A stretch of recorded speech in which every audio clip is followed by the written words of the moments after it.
Petit Jornal. Inteligência e irreverência em doses diárias.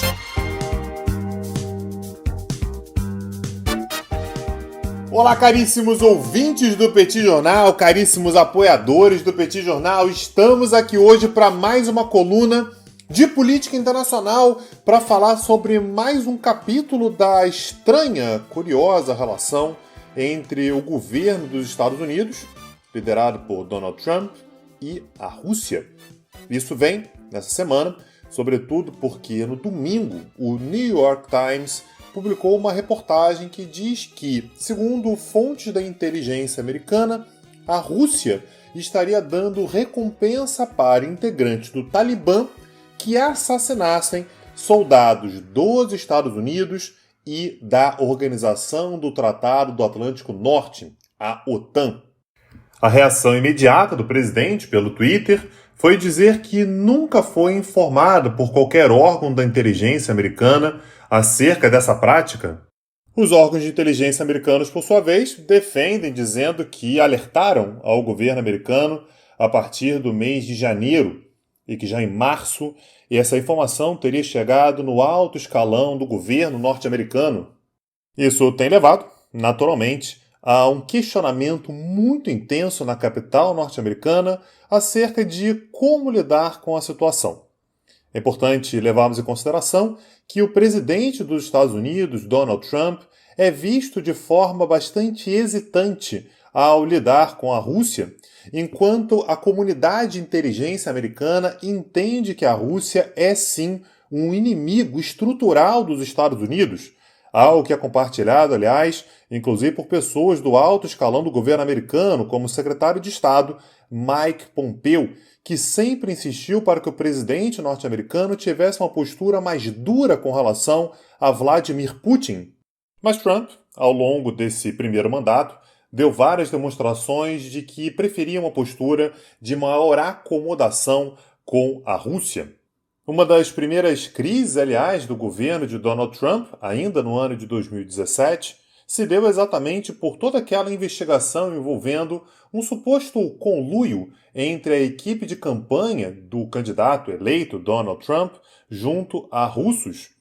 E no mesmo ano, em 2017, o Congresso americano aprovou sanções contra a Rússia, que foram justificadas tanto pela interferência nas eleições americanas quanto pela atuação russa na Crimeia.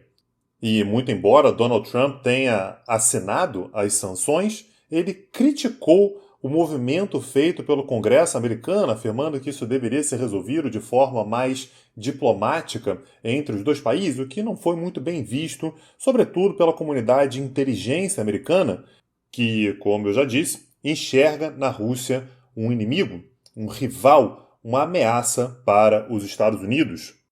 Pouco tempo depois, em 2018, Trump e Putin se encontraram em Helsinki e o mal-estar com relação ao posicionamento de Trump diante da Rússia aumentou ainda mais quando ele disse acreditar firmemente na negativa de Putin sobre a interferência nas eleições americanas. Todo esse histórico levou a muitos senhos franzidos no momento em que essa suspeita de que a Rússia estaria pagando talibãs para matarem soldados americanos veio à tona, sobretudo pelas negativas de Donald Trump de que tivesse recebido qualquer tipo de informação. As perguntas que vêm sendo feitas, tanto por congressistas republicanos quanto democratas, será que essas informações realmente não chegaram no presidente? Se não chegaram, por quê? E se chegaram, por que o presidente não agiu imediatamente no sentido de conter qualquer tipo de ação russa que pudesse matar militares americanos e aliados dos Estados Unidos? Outra pergunta que fica no ar, e aqui deixando claro, tudo isso levando em consideração, partindo da premissa de que essa informação é verdadeira. Ela foi revelada pelo New York Times, que disse que conseguiu confirmar essa informação com diversas fontes da inteligência americana e do exército norte-americano, que naturalmente não são reveladas. Mas partindo da premissa de que essas fontes falaram a verdade, confirmaram algo que de fato aconteceu, qual seria exatamente a intenção da Rússia ao pagar militantes do Talibã para matar soldados americanos. Duas hipóteses são levantadas. A primeira delas é uma tentativa de se vingar da atuação da OTAN dentro da Síria, naturalmente atacando militares sírios que são aliados da Rússia. E outra possibilidade é a tentativa de melar as conversas que existem entre os Estados Unidos e o Talibã, fazendo parte de uma guerra híbrida muito mais ampla que a Rússia vem conduzindo contra os Estados Unidos, o que envolve não apenas operações militares disfarçadas, como seria essa, mas também cyberataques, fake news e outras formas de erodir a capacidade norte-americana de ser influente em diversos países do mundo, inclusive na própria zona de influência russa. Como era de se esperar, tanto a Rússia quanto o Talibã negam.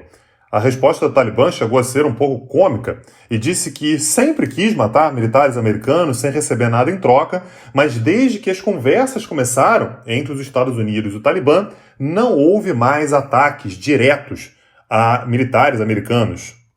Essa é, de qualquer maneira, uma agenda bipartidária nos Estados Unidos. Tanto republicanos quanto democratas consideram que esse tema é extremamente grave. E certamente os congressistas americanos vão querer saber bem mais sobre o que aconteceu com relação a essas denúncias acerca das informações da inteligência dos Estados Unidos. Se você quiser se tornar um apoiador do Petit Jornal, você pode acessar o nosso site www.petitjornal.com.br acessando a aba Apoie o Petit. E, aliás, não deixe de se inscrever na aula gratuita que vai acontecer nessa terça-feira, dia 30 de junho, entre eu e o professor Daniel Souza, às 21 horas, sobre a atual situação dos Estados Unidos. Aliás, esse é um dos temas que provavelmente vai ser comentado ao longo da aula e você será muito bem-vindo para assistir essa aula gratuita e ao vivo. Meu nome é Tanguy Bagdadi e eu falo para o Petit Jornal. Petit Jornal. Inteligência e irreverência em doses diárias. Agora, o Petit Jornal está na web www.petitjornal.com.br.